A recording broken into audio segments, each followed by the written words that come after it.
बदलते वातावरण के साथ आपदाओं का स्वरूप भी बदल रहा है। इन भीषण आपदाओं के सफल निपटारे, राहत व बचाव कार्य के लिए सिर्फ सरकार या एजेंसियां ही काफी नहीं है। इसके सही मैनेजमेंट और जीरो कैजुअल्टी के लक्ष्य को पाने के लिए हमें युवा वॉलंटियर्स को प्रशिक्षित कर आपदा प्रबंधन से जोड़ना होगा। राहत और बचाव से जुड़े ह्यूमन रिसोर्स और टेक्नोलॉजिकल कैपेसिटी को भारत ने जिस तरफ बढ़ाया है, उससे देश में भी अलग अलग आपदा के समय बहुत सारे लोगों के जीवन बचाने में मदद मिली है। इसके मद्देनजर मोदी सरकार के पहल पर युवाओं को आपदा प्रबंधन से जोड़ने के लिए India universities and institution network for disaster risk reduction की स्थापना की गई है, जिसमें 251 विश्वविद्यालयों को जोड़ा गया है।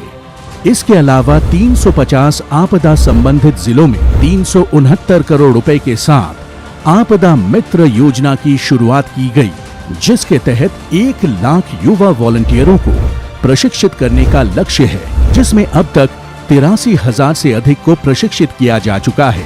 आपदाओं से लोहा लेने के लिए तैयार इन वॉलंटियरों का जीवन बीमा भी करवाया गया है। देश में लगभग 370 करोड़ के खर्च से आपदा मित्र योजना इंट्रोड्यूस की गई, जिसमें देश के हर जिले में युवाओं को इसमें सहभागी बनाया गया है। 1 लाख से ज्यादा युवा वॉलंटियर को प्रशिक्षण और जीवन बीमा का कवर देकर भारत सरकार ने आपदा मोचन के लिए तैयार किया है। जान की परवाह किए बिना आपदा के समय राहत व बचाव में तत्पर राहत कर्मियों और संस्थाओं को प्रेरित करने और उनके सम्मान के लिए वर्ष 2019 से सुभाष चंद्र बोस आपदा प्रबंधन पुरस्कार की शुरुआत की गई है।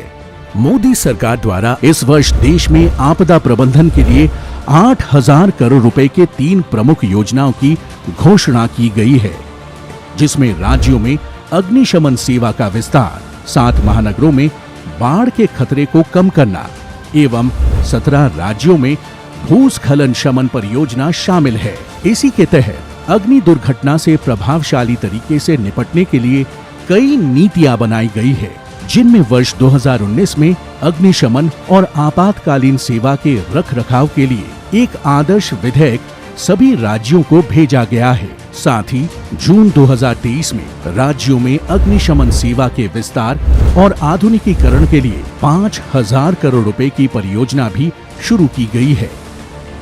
मोदी सरकार द्वारा आपदा का क्षेत्रवार डेटा एकत्र करने के लिए राष्ट्रीय आपदा प्रबंधन सूचना प्रणाली यानी NDMIS एवं रिकॉर्ड को अद्यतन रखने के लिए राष्ट्रव्यापी इलेक्ट्रॉनिक सूची IDRN का भी गठन किया गया है।